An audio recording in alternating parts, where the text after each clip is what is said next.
Hello everyone, welcome to my channel. আমি লিয়াব Sam. তো আজ আমি আগের দিন বাপের বাড়ি এসেছিলাম কার্তিক পুজোর জন্য। আমার দুটো দাদার কার্তিক পুজো একই সঙ্গে হবে, জোড়া কার্তিক বলতে পারো। তো এসেই আমি আলপনা দিতে শুরু করে দিয়েছি। আর ভাই সবাই ইয়ার্কি দেখুন, মারছিল। আমেরিকা থেকে ভাড়া করা আর্টিস্ট আছে আলপনার জন্য। ঠিক আছে, কিছুটা আমার হয়েও গেছে।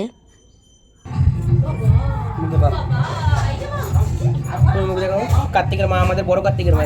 এটা বড় কার্তিক, ওটা ছোট কার্তিক। আচ্ছা, তো কেমন হয়েছে জানিও কমেন্টে। তো দেখো এখানে রান্নার তোড়জোড় অলরেডি শুরু হয়ে গেছে আমাদের। তো ওখানে কাকুরা আলু কেটে নিচ্ছে, এখানে বাঁধাকপি অলরেডি কাটা হয়ে গেছে পকোড়ার জন্য, আর চাটনির জন্য খেজুরগুলো জলে ভিজিয়ে দিচ্ছে। তো আজকে যেহেতু নিরামিষ খাওয়া, তাই মুড়ি আর আলুর দম দুপুরবেলা খাওয়া দাওয়া হয়েছে। তো এখানে ঠাকুরমশাইও সব জোগাড় করে নিচ্ছে। তো এটা আমাদের বড় কার্তিক। তো ঠাকুরমশাইয়ের অলরেডি অনেকটাই জোগাড় হয়ে এসেছে।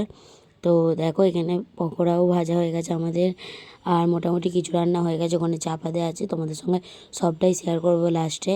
তো দেখতে থাকো।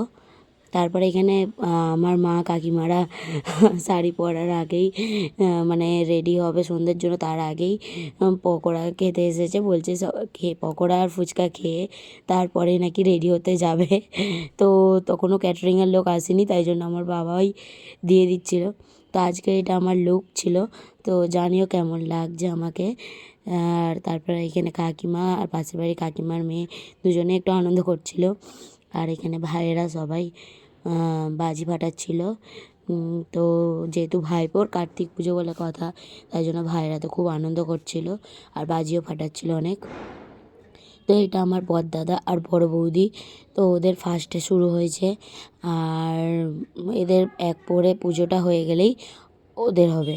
তো এখানে আমাদের মেনুতে ছিল ভেজিটেবিল, কচুরি, ছানা পনির, পোলাও, কাশ্মীরি আলুর দম, চাটনি, পাঁপড়, আর তার সঙ্গে মিষ্টি। মিষ্টি না হলে কি চলে? তো এইটা ছিল আজকের আমাদের মেনু। আর ফুচকা আর ভেজ পকোড়া স্টলে ছিলই। তো তারপর আমি পুজোর এখানে কিছুক্ষণ বসেছিলাম, বসে বসে দেখছিলাম পুজো হচ্ছিলো। এইটা হচ্ছে আমাদের ছোট কার্তিক, আর এর মা হচ্ছে ছোট কার্তিকের মা হচ্ছে এটা।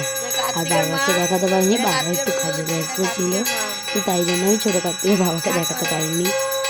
তো তারপরে আমার শাড়ি পরে তো খুব গরম দিচ্ছিলো, নাচছিলাম যেহেতু সবার সঙ্গে আনন্দ করে, তাই জন্য শাড়ি টাড়ি খুলে এসে ড্রেস পরে চলে এসেছি। আর এখানে অলরেডি বোনেরা নাচছে, আমরাও নাচছিলাম। তো তারপরে এখানে পুজোর কাছে কিছুক্ষণ এলাম, এখানে পুজোর আরতি ঘরে ছিলাম। তো এরকমভাবেই আমার কার্তিক পুজোটা কেটেছে, খুব আনন্দ করেই। তো তোমাদের কীরকম কেটেছে অবশ্যই জানিও কিন্তু। আর এরকম নিত্য নতুন ভ্লগের জন্য আমাকে ফলো করো, সাবস্ক্রাইব করো, আর লাইক কমেন্ট শেয়ার করতে ভুলো না। টাটা।